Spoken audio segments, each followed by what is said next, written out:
નમસ્કાર ભાઈઓ બહેનો અને વડીલો, આધ્યાત્મની દુનિયામાં આપ સર્વેનું ખૂબ ખૂબ સ્વાગત છે. મિત્રો, સનાતન ધર્મના પ્રચાર અને પ્રસાર માટે જ આ ચેનલ હંમેશા કાર્યરત છે. તો એવામાં જ્યારે કોઈ પણ વ્રત અને તહેવાર આવે તો જાણ કરવાની અને એને શું મહત્ત્વ છે એ બતાવવાનું હંમેશા પ્રયાસ આ ચેનલ કરી રહી છે. તો મિત્રો, આજે આપણે જાણીશું કે આમલકી એકાદશી 20 માર્ચના રાખવામાં આવશે. બધી એકાદશીની જેમ આમલકી એકાદશી પણ ભગવાન વિષ્ણુને સમર્પિત છે. આ દિવસે આંબળાના ઝાડની પૂજા કરવામાં આવે છે. માન્યતા છે કે આ દિવસે વ્યક્તિને સુખ, સમૃદ્ધિ અને સૌભાગ્યની પ્રાપ્તિ થાય છે. આ દિવસે વ્રત કરનાર અમુક નિયમ છે કે જેને ધ્યાનમાં રાખવા ખૂબ જરૂરી છે. મિત્રો, આપણે જાણીએ છીએ કે હિન્દુ ધર્મમાં એકાદશી તિથિનું ખાસ મહત્ત્વ હોય છે.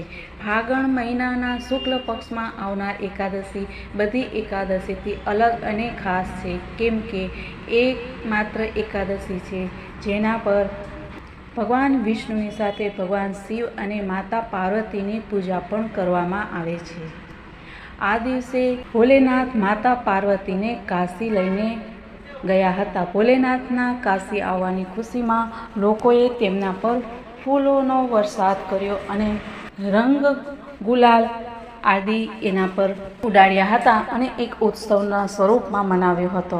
માટે કાશી અને અમુક જગ્યાએ પણ તેને રંગભરી એકાદશી પણ કહેવામાં આવે છે. હિન્દુ પંચાંગ અનુસાર આમલકી એકાદશીનું વ્રત ફાગણ મહિનાના શુક્લ પક્ષની એકાદશીએ રાખવામાં આવે છે, જે આ વખતે 20 માર્ચે છે. આ દિવસે વિધિવત રીતે ભગવાન વિષ્ણુની પૂજા કરશું અને આ વ્રત કરવામાં શું ખાવું જોઈએ અને શું ન ખાવું જોઈએ એ પણ આપણે જાણીશું.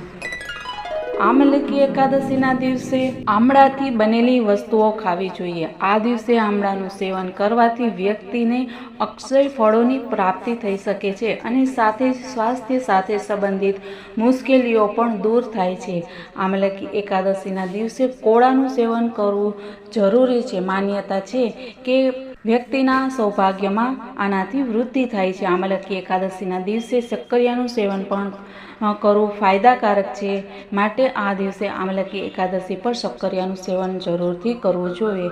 આમલકી એકાદશીના દિવસે નારિયેળનું સેવન કરવું પણ જરૂરી છે.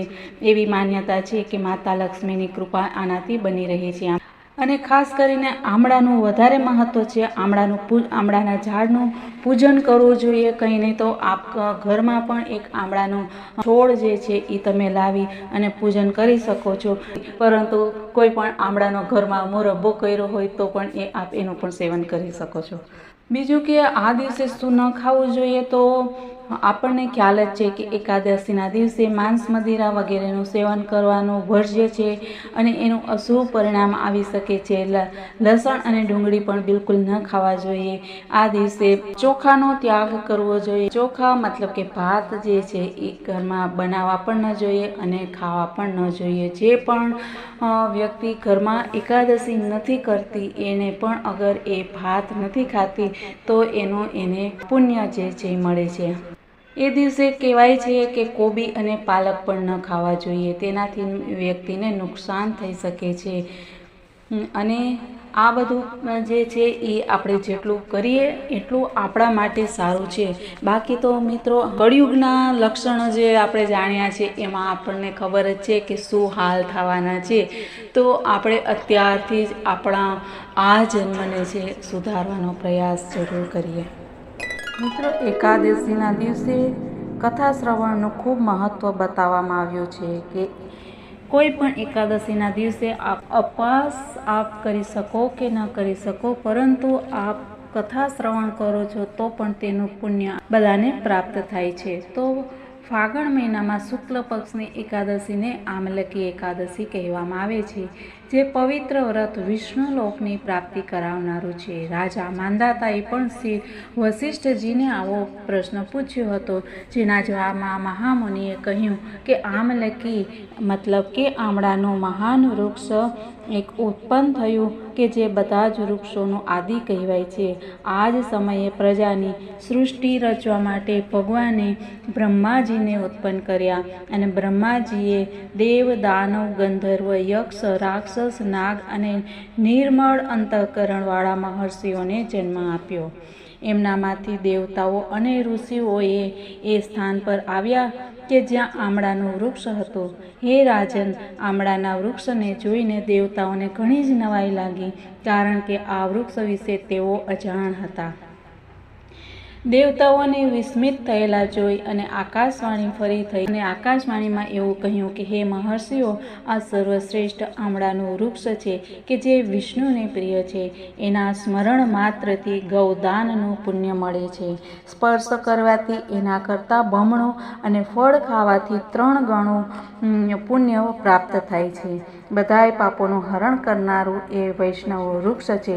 એના મૂળમાં વિષ્ણુ, એની ઉપર બ્રહ્મા, ખભામાં શિવ, શાખાઓમાં મુનિઓ, ડાળીઓમાં દેવતા, પાનમાં વસુ, ફૂલોમાં મરુદગણ અને ફળમાં સમસ્ત પ્રજાતિઓ વાસ કરે છે.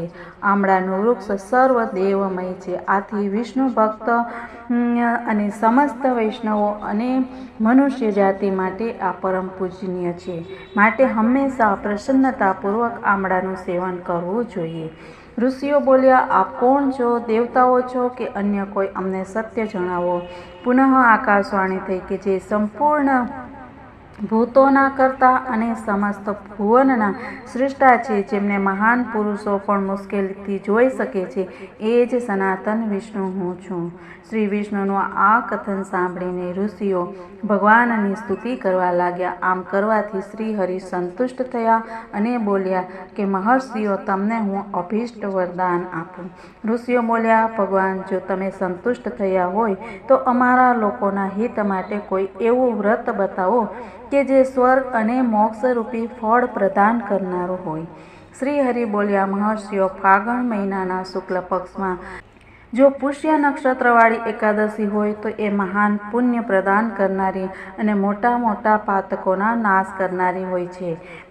આ દિવસે આમળાના વૃક્ષ પાસે જઈ અને ત્યાં રાત્રિ જાગરણ કરવું જોઈએ. આનાથી મનુષ્ય બધા પાપોમાંથી મુક્ત થઈ જાય છે અને સહસ્ત્ર ગૌદાનનું ફળ પ્રાપ્ત કરે છે. ભગવાન વિષ્ણુએ કહ્યું, વિપ્રગણો, આ એકાદશીના પ્રાતઃકાળે દંત પાવન કરીને સંકલ્પ કરવો, સ્નાન કરી શુદ્ધ થઈ અને પછી એવો સંકલ્પ કરવો કે હે પુંડરીકાક્ષ, હું એકાદશીને આપ જે પ્રમાણે વ્રત કરવા ઈચ્છતા હોય એ પ્રમાણે નિરાહાર રહેતા હોય તો નિરાહાર રહીને બીજા દિવસે ભોજન કરીશ. આપ મને ચરણમાં રાખો. આવો નિયમ લીધા પછી પતિત, ચોર, પાખંડી, દુરાચારી અને મર્યાદા ભંગ કરનાર મનુષ્યો સાથે વાર્તાલાપ ન કરવો. પોતાના મનને વશમાં રાખીને સ્નાન કરવું. સ્નાન કરતાં પહેલાં પણ શરીરમાં માટી લગાવવી જોઈએ. સાબુને વર્જ્ય કહ્યો છે, કેમ કે સાબુનમાં કયા પદાર્થો મિશ્રણ હોય છે એ આપણને ખબર હોતી નથી. ત્યારબાદ ભક્તિયુક્ત ચિત્તથી જાગરણ કરવું. નૃત્ય, સંગીત, વાદ્ય, ધાર્મિક ઉપાખ્યાન અને વિષ્ણુ સંબંધી કથા વાર્તાઓ આદિ સાંભળવી અને રાત્રિ પસાર કરવી. ત્યારબાદ શ્રી વિષ્ણુનું નામ લઈ અને આમળાના વૃક્ષની 108 અથવા 28 વખત પરિક્રમા કરવી. પછી સવાર પડતા શ્રી હરિને આરતી કરવી, બ્રાહ્મણની પૂજા કરી ત્યાંની બધી સામગ્રી ગ્રહણ કરવા નિવેદન કરવું, વસ્ત્ર, પગરખા વગેરે બધી વસ્તુઓનું દાન કરી દેવું. ત્યારબાદ કુટુંબીઓ સાથે બેસીને સ્વયં પણ ભોજન કરવું. બધા જ તીર્થોનું સેવન કરવાથી જે પુણ્ય પ્રાપ્ત થાય છે તે બધું જ ઉપરોક્ત વિધિના પાલનથી સુલભ થાય છે. શ્રી કૃષ્ણ કહે છે કે યુધિષ્ઠિર, આ દુર્લભ વ્રત મનુષ્યને બધા પાપથી મુક્ત કરનારું છે.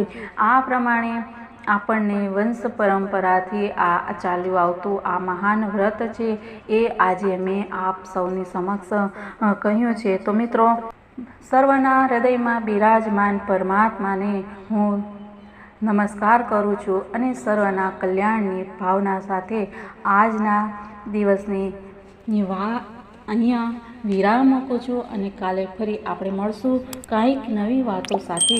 ત્યાં સુધી બધાને જય શ્રી કૃષ્ણ, રાધે રાધે, જય હિન્દ, વંદે માતરમ, ભારત માતાની જય.